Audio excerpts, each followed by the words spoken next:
A warm welcome to all our viewers. I'm your host, Shivangi Mishra, and you're watching another episode of South Asia Focus. Let's begin the show. India is leveling up its diplomacy, building stronger alliances, and amplifying its global game. As Prime Minister Narendra Modi undertook a state visit to Israel, ties got a major upgrade.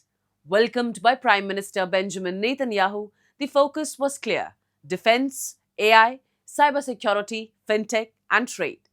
New Delhi and Tel Aviv aren't just collaborating, they are syncing strategies in a region where geopolitics is shifting fast. India and Israel complement each other. India brings scale and Indo Pacific reach, while Israel offers cutting edge technology and defense innovation. That synergy was evident during Prime Minister Narendra Modi's state visit, signaling a partnership moving beyond traditional defense ties into AI, cybersecurity, manufacturing, and agriculture. Following talks with Prime Minister Benjamin Netanyahu, the two sides signed 17 agreements advancing joint defense production and technology transfer, while also pushing forward discussions on a potential free trade agreement. रक्षा के क्षेत्र में हमारा दशकों पुराना विश्वसनीय सहयोग रहा है। पिछले वर्ष हुए एमओयू से इसमें नए आयाम जुड़ेंगे। हम मिलकर जॉइंट डेवलपमेंट, जॉइंट प्रोडक्शन और ट्रांसफर ऑफ टेक्नोलॉजी की दिशा में आगे बढ़ेंगे।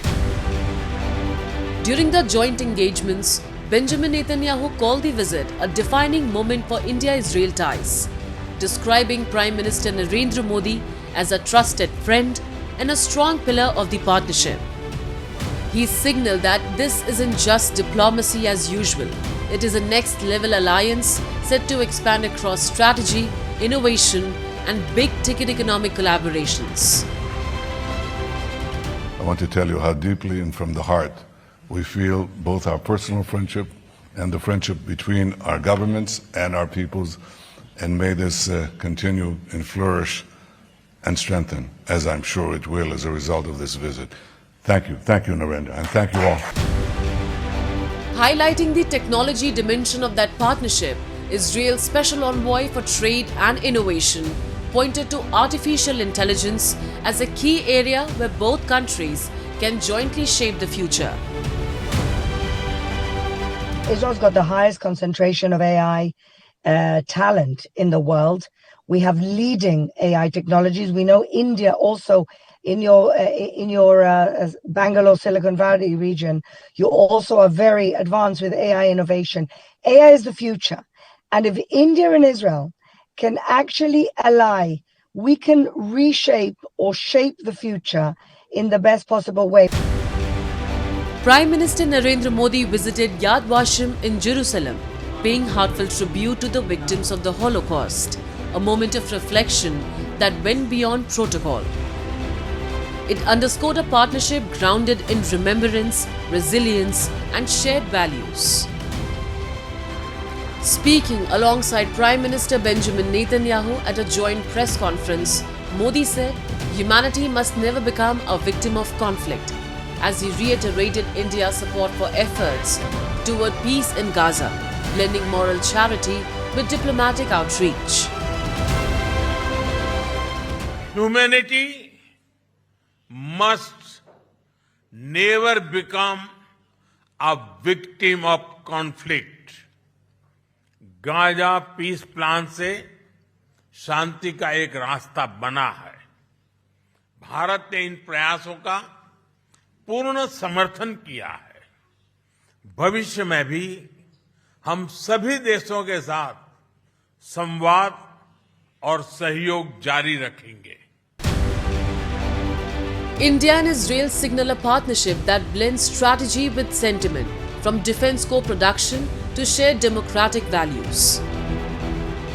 In a rapidly shifting geopolitical landscape, New Delhi and Tel Aviv are not just strengthening ties, they are shaping a future-focused alliance built to last. Tensions along the Pakistan-Afghanistan frontier have flared up yet again, with fresh fighting reported in eastern Nangarhar just days after Pakistani airstrikes struck targets inside Afghan territory. While Islamabad insists it was acting against terror sanctuaries, Kabul alleges these strikes killed civilians, including women and children. The latest escalation puts Pakistan's counter-terror strategy under scrutiny and deepens concerns over its increasing regional isolation.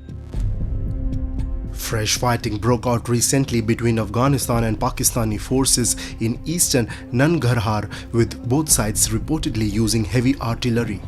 Casualties have already been confirmed. The clashes come just days after Pakistan carried out late-night airstrikes inside Afghan territory, and Operation Kabul says struck residential compounds rather than militant camps. Entire structures in Gardi Khas village were reduced to rubble, with families trapped beneath debris. Rescue efforts are still underway as villagers dig through collapsed homes in search of survivors.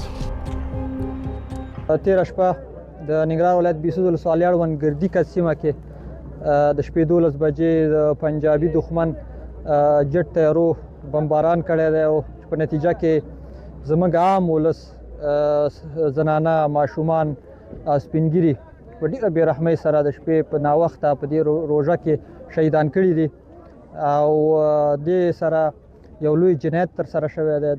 دا د شپې 12 بجې چې کله تیاره راغله وګرځېدله موږ ویلې که زلزله د غون خلک کورونه کوټونه بار راووته د هغې نه وروسته بمبار یې وکړو.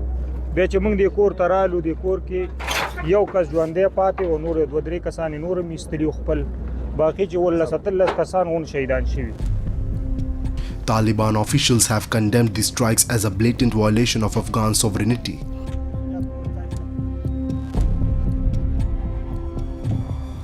Islamabad insists the operation was intelligence-based selective targeting of 7 terrorist hideouts belonging to the Tehreek-e-Taliban Pakistan and the Islamic State Khorasan province.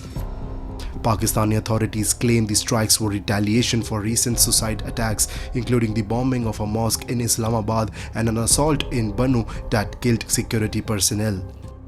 However, critics argue that Pakistan's repeated reliance on cross-border force reflects a deeper failure, its long-standing policy of cultivating and tolerating terrorist networks that have now turned against it. Pakistan and Afghanistan have been having a running, feud over their borders for quite some time. Of course, historically always, right?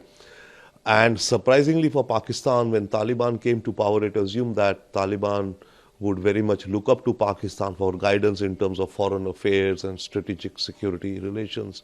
Taliban clearly did not want that. And there are differences. One. Secondly, yes, Pakistan is facing, radicalism, of course, and terrorism inside its own territory, especially on the Afghan-Pakistan border. For years, Islamabad has accused Kabul of harboring terrorists, but the Taliban administration has consistently denied allowing Afghan soil to be used for attacks inside Pakistan. The latest strikes come despite recent diplomatic gestures, including the Saudi-mediated release of 3 Pakistani soldiers by Kabul. Instead of de-escalation, the region has witnessed renewed artillery exchanges and rising civilian casualties. Kabul has vowed a major but firm response, warning it will not remain silent in the face of what it calls aggression. Security analysts note that since the Taliban's return to power in 2021, Pakistan's western border has become increasingly unstable. Militant ambushes, suicide bombings, and cross-border shelling have intensified, exposing Islamabad's internal security vulnerabilities. Funerals for police officers killed in recent militant attacks in northwest Pakistan further underscore the deteriorating security environment. The porous frontier, long shaped by Islamabad's strategic depth doctrine, now appears to be a blowback zone where militant groups once seen as assets have evolved into liabilities.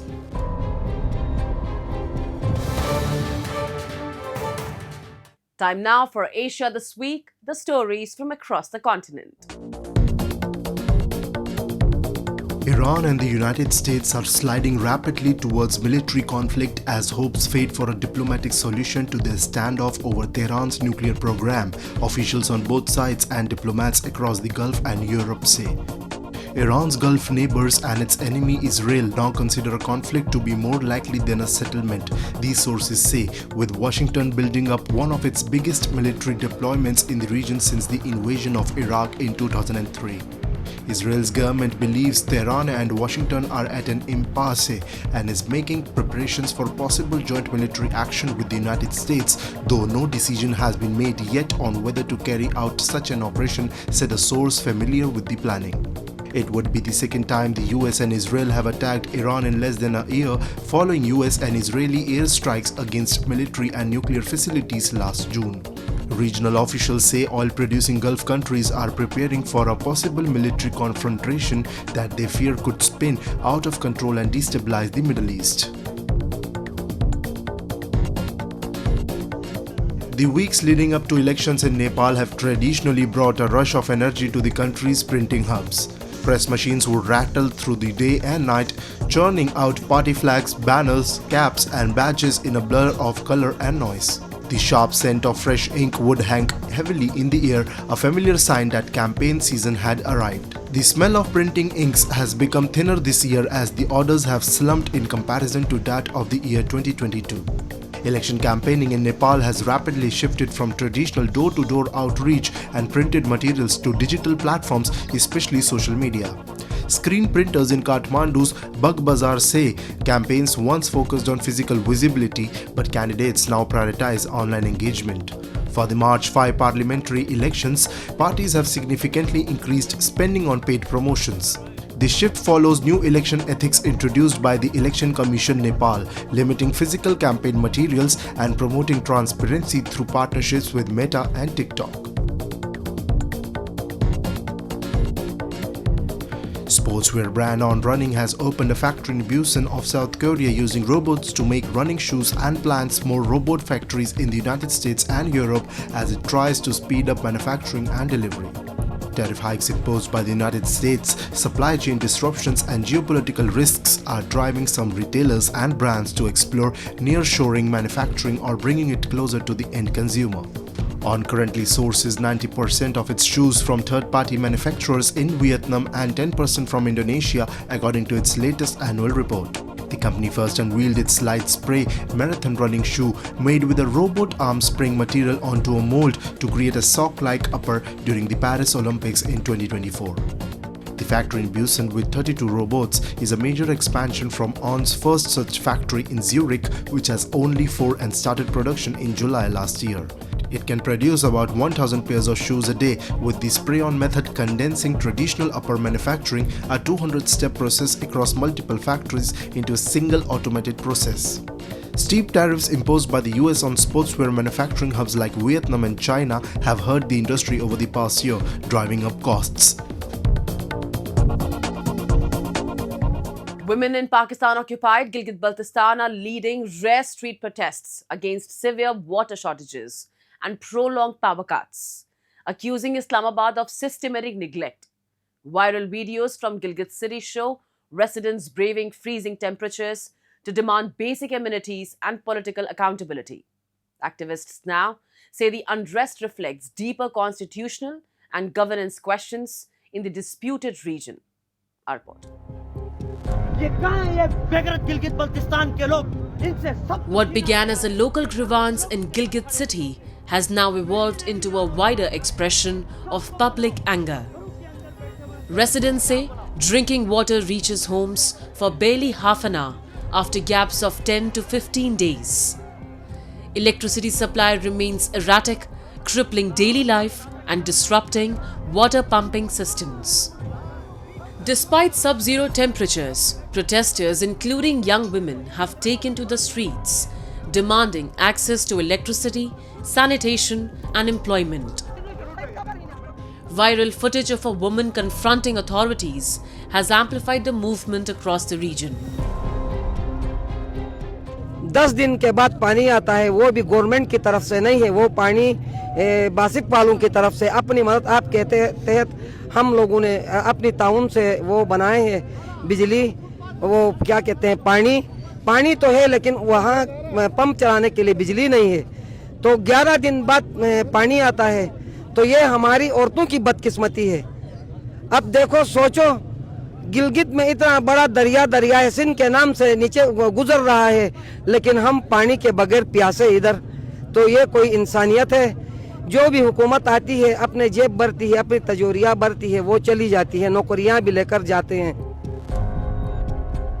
Protesters allege that while millions are spent on administrative projects, essential infrastructure remains neglected. They argue that although the Darya Singh River flows below the settlement, insufficient pumping facilities and unreliable power supply leave entire neighborhoods without consistent water access. Residents further claim that governance structures in the region lack accountability and responsiveness to local needs. Political activist Senghe Sering has backed the women-led protests, describing them as a part of a broader, rights-based movement in Pakistan-occupied Gilgit-Baltistan. He argues that the crisis is not merely administrative failure, but reflects decades of political marginalization. Gilgit Baltistan की जो ख़वातीन हैं वो अभी अब आज़ादी की और हुकूक की तहरीक में आगे आ रही हैं। कल एक ख़ातून की वीडियो वायरल हुई है। वो गिलगित सिटी में अपने इलाके में जो उनकी सहूलियात हैं उनके नापेद होने की वजह से, उनकी कमी की वजह से वो एहतजाज कर रही थी, जिसमें वो कह रही थी कि उनके इलाके में 10-15 दिन में मुश्किल से आधे घंटे के लिए पानी आता है, बिजली नहीं है, सैनिटेशन के इश्यूज़ हैं, मकामी जो बच्चे हैं उनके पास रोज़गार नहीं है। और वहाँ पे उन्होंने कहा कि पाकिस्तान के जो हुक्मरान हैं वो यहाँ के काबिज़ हैं, वो यहाँ से चले जाएं, क्योंकि यहाँ के जो इलाके के जो इंस्टीट्यूशंस हैं उनके ऊपर मकामी लोग हैं, उनको हुक्मरानी का हक़ है। क्या हमारे मकामी जो लोग हैं उनके अंदर कैपेसिटी नहीं है कि पंजाब से और पाकिस्तान से हुक्मरान यहाँ लाए जाएं? Sering further questioned Pakistan's constitutional standing in the region, asserting that Islamabad frequently references UN resolutions but has failed to implement meaningful political reforms in POGB. He called for a reassessment of governance structures and greater local representation.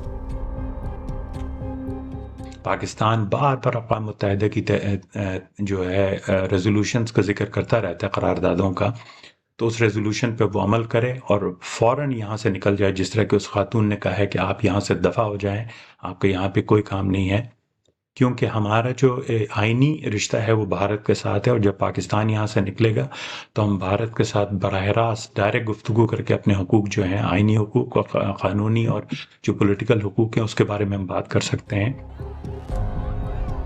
The current unrest highlights a recurring pattern: limited political representation, delayed infrastructure development, and growing frustration among residents. As women increasingly take leadership roles in the protests, the crisis in Pakistan-occupied Gilgit-Baltistan is no longer just about water and power. It is about rights, representation, and legitimacy.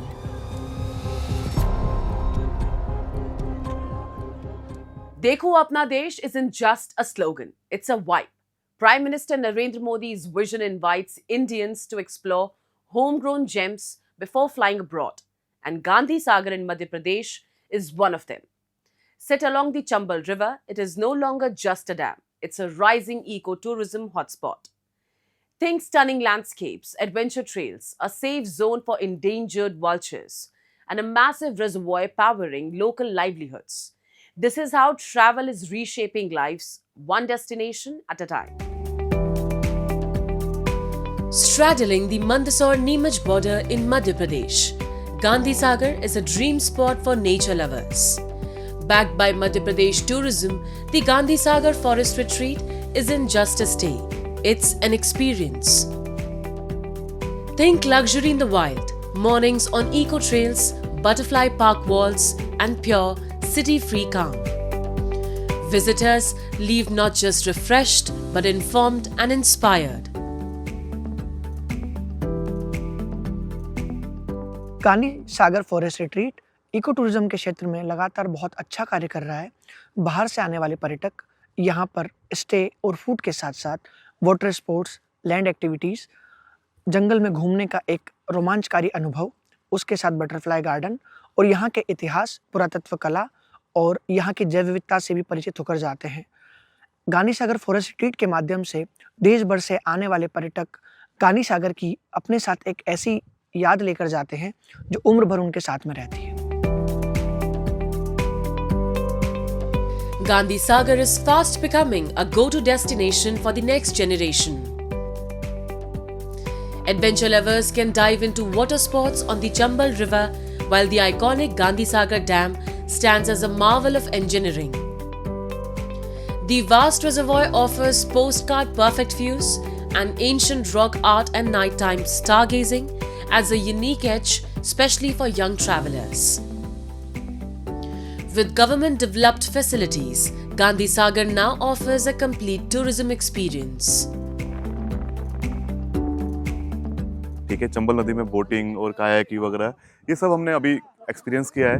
जिस तरह से भारत सरकार हमारे पर्यटकों के लिए चीज़ें बढ़ा रही हैं और जिससे इससे देखा जाए जो आजकल का यूथ है जिसको इन चीज़ों का एक्सपीरियंस करना चाहिए, और ख़ासकर जेंजीज़ के लिए जो आजकल ट्रेंड का शब्द है जेंजी, ठीक है, उनको भी इसका एक्सपीरियंस करना चाहिए। यहाँ पर शांति और सुकून जो है, जो पर्यटक शांति और सुकून ढूंढने आते हैं उनके लिए बेस्ट जगह है। सरकार ने जो है एमपीटी ने बहुत अच्छी जगह बना रखी है, और अगर आप यहाँ आते हैं तो बहुत सारी एक्टिविटीज़ जो है वो सारी देखने को मिलती है। वाटर एक्टिविटीज़ हो, लैंड एक्टिविटीज़ हो, या फिर गांधी सागर डैम हो, वो भी पर्यटक के लिए बहुत अच्छा बना हुआ है। But Gandhi Sagar isn't just about travel pics and weekend getaways. The real goal of Dekho Apna Desh or Explore Your Own Country is local jobs. The massive Gandhi Sagar Reservoir is the backbone of the local economy. Tourism creates work for guides and hospitality staff, while fisheries sustain thousands of fishermen. Eco पर्यटन के साथ साथ यहाँ पे fisheries की activity भी बहुत अधिक मात्रा में होती है।